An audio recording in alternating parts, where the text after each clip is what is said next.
Say that again. Oh, actually, what is the definition of guerrilla? Yeah, I don't actually know what guerrilla is. It's like It's just a name, really. it's operations carried out by small independent forces. This is probably the most excited I've been about an electronic music show. I was working a lot in the event scene. To be honest, the Guerrilla was like the third event brand at the time that I was working with. You need teams, you need like groups of, sometimes there's 10, 20, 30 people involved in the organisation of an event and the rollout. Our only really way to do it is to combine forces, and that's kind of what we did with Guerrilla. Early on, we're all running our own events under Vibrance, Nexus and AKEYLAH, and thought, what would happen if we started something new where all of us kind of joined forces and take things a little bit more seriously? We had an event series called AKEYLAH. We had seen some of the raves take place in like Yarra Bend and Westgate Park, and we thought that we would do some of our own. And they went super successfully, really enjoyed it. And eventually we got the opportunity to combine AKEYLAH with Nexus and Vibrance, and we created Guerrilla all together. And that's how Guerrilla came to be, and that's how I came to be involved in Guerrilla. When we jumped in, there was a lot of people doing events. We saw that there was a space being carved out in that hard bounce, hard dance genre. And the other part of that was just running bigger events as a smaller company. It felt there was a good community behind it, which really helped push us forward. We were able to build like this really good community before the brand even came out. We just decided to do something like a medium-sized venue. We did the Industreak in Coburg, featuring like Laura King, Oots, Lucas Boston, Ricky Nord, DJ Bell, Morty. We just wanted to kind of come out and I guess make a bit of a statement with that first show to show people that we were here to make a bit of change in the industry. Like, we took a really interesting approach with our brand and the concept behind it. Guerrilla itself as a concept is very underground, about like, you know, the rising of small independent groups, which is exactly what we represented with 3 smaller groups combining forces so that we could do something a little bit bigger, you know what I mean? On our own, we would have never been able to do that. Yeah, Guerrilla has always been about really coming at things from a different angle, trying something that maybe the bigger companies aren't doing.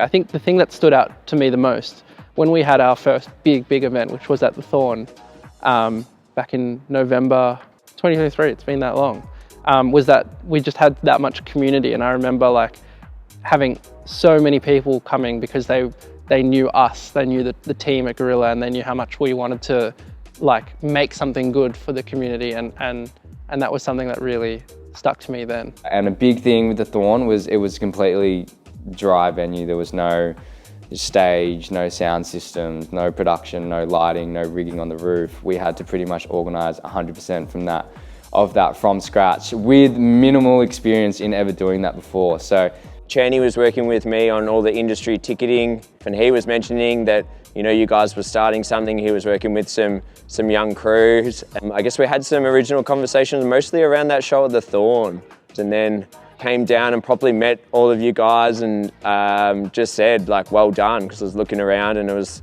something pretty, like, to be really proud of, to create something that big, especially when you're super young. It was probably the second best day of my life. Oh wait, what was the best day? Playing BTV with him, that was so special. I think after the Thorn event, we were all like quite blown away. Yeah, we feel like we made a pretty big impact on like the scene after that show, and people still talk about how good it was. We had Bad Boombox, Ian Malugi, Ned Bennett, Walters, Baron Von Trax, Fuckhead, Ollie Lishman, like, and Mass Medium. I was just going through Spotify playlists and saw like a Mass Medium song. I searched them up on Instagram. They had like 500 followers at the time, but they had like millions of streams. They hadn't played in 20 years and they had just recently come back and started playing again, and I was like, that is perfect. It will be their like first show in Australia, and so I reached out, and then they were really keen to come. I think towards the end of the show, we all kind of got together in like a group huddle, and we kind of looked out over the stage, and there was like probably 1,200 people dancing to Malugi and Bad Boombox and Mass Medium and what? 2,000, yeah, 2,000. We ran a budget 3 days before the show for the first time of the whole campaign, and realised that we were $80,000 off the mark and thinking, holy shit, what do we do here? Probably, and it was an issue that arose from our own negligence, but it was in regards to budgeting. None of us had ever ran a show of that scale, but it wasn't until 3 days out that we actually pieced something together. Would we take the risk again? Personally, yes, definitely, 100%. And reflecting back on that lineup, we feel like we did an amazing job, regardless of the money that was lost or made. Like, we still learned an absolute amazing amount. And that's one thing you have to do in, I think, the event scene and the music world. What doesn't work, what you need to learn on, and what to do better for the next time. And you just can't give up, really. That's the most important thing. Like our ethos and drive of why we do Guerrilla, and it's just building something or building a network of support for everyone. Like, I know, as you even said, like, community's been such a big part of it, and again, it just comes back to building a community within a community.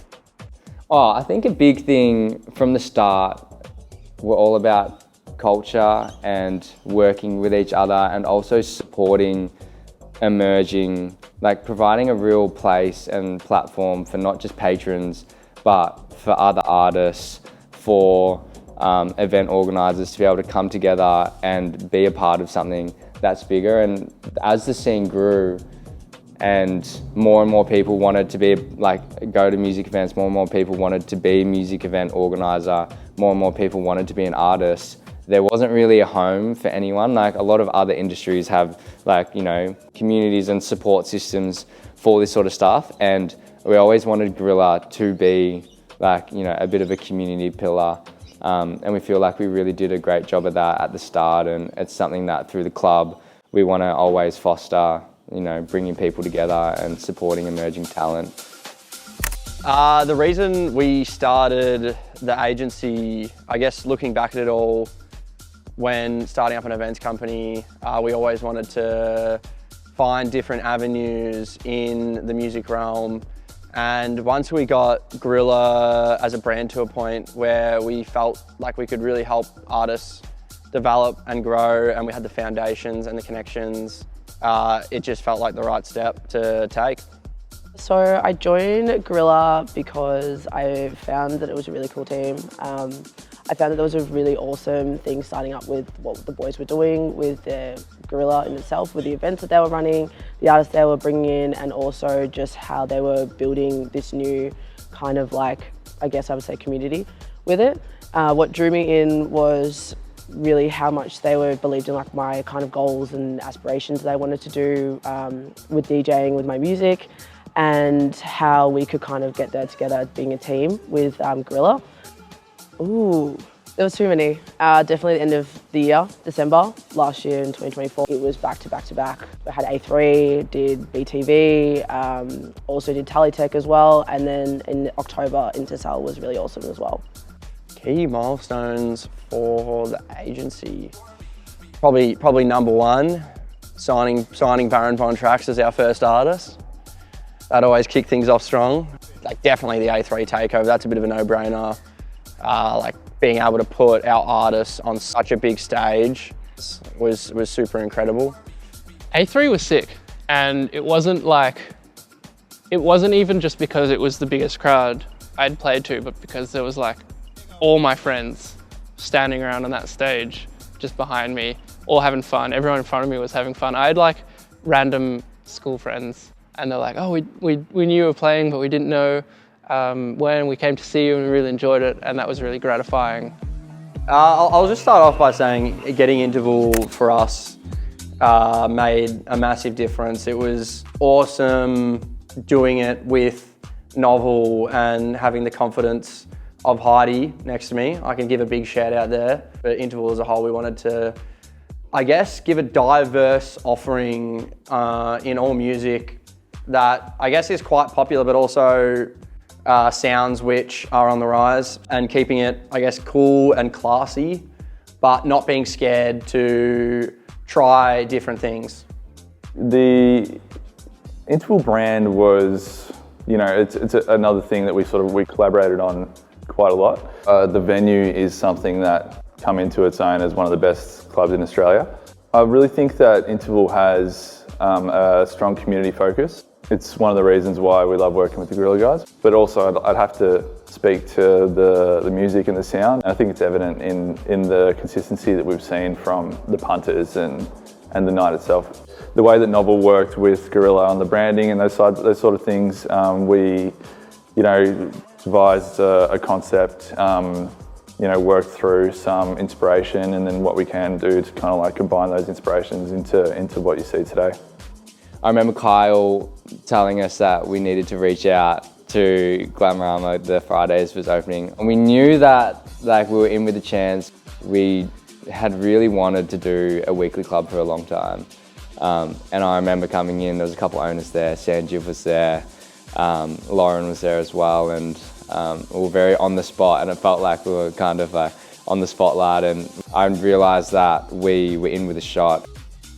I was taking talking to a few promoters already, and then got an email in the inbox from Donohue asking what was going on now that Northside was coming to an end. So I remember getting back to you pretty quickly, being like, you're gonna have to prep a pretty big list of stuff very quickly in order to get in the running.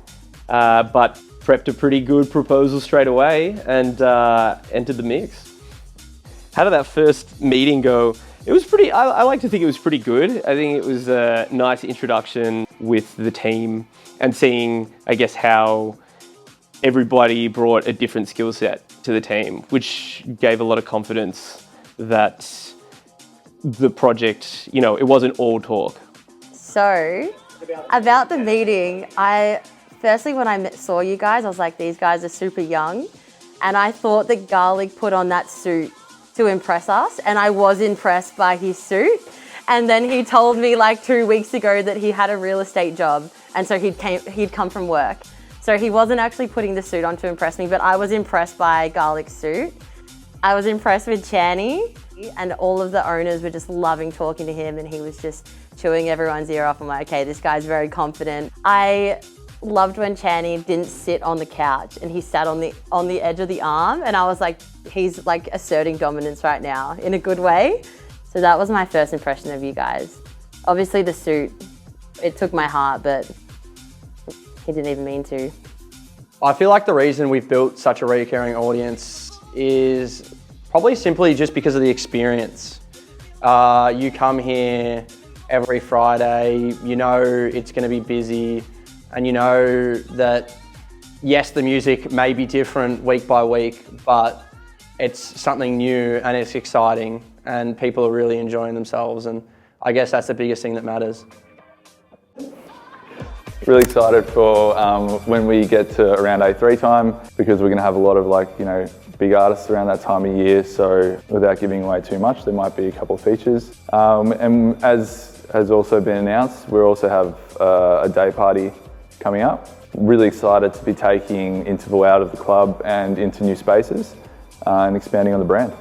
I think a lot of people discount when you go to an event, there is more to just standing around the DJ and dancing and listening to the music, and there's so much more beyond that. To create an event that is enjoyable, is comfortable for people, is a safe spot, let go for a few hours. I know it sounds cheesy, but you know, just having that ability, like small spaces where you can chill out, or cool art installations, or good lighting setups where you can kind of just stand there and look at it and be a little bit in awe or just enjoy it. I think all of that contributes to a really good experience as both a party goer, and also it's really rewarding to do that as someone who's running the show. Yeah, cool. So I guess there's 2 major music events. at this venue. I don't know how much we can see of this venue on the camera. This is probably the most excited I've been about a electronic music show. I've done a lot over the last 10 years. We're trying to bring back a little bit of that real love and dedication and care into the experience and delivering and the delivery of an experience. Everything from the lineup through to the actual customer experience and what happens outside of the music. The question in regards to, you know, how we're collaborating, it's pooling all of our strengths, pooling all of our resources, and I feel like, you know, we're growing a bit of a super team there, and the stats are already, everything that's coming back is already looking really good. But this is the team that I'm most confident in, the design and concept that I'm the most excited about, and if, you know, everything goes even half to what we've planned it to, and it's looking like it will, then, you know, this is going to be a show not to be missed.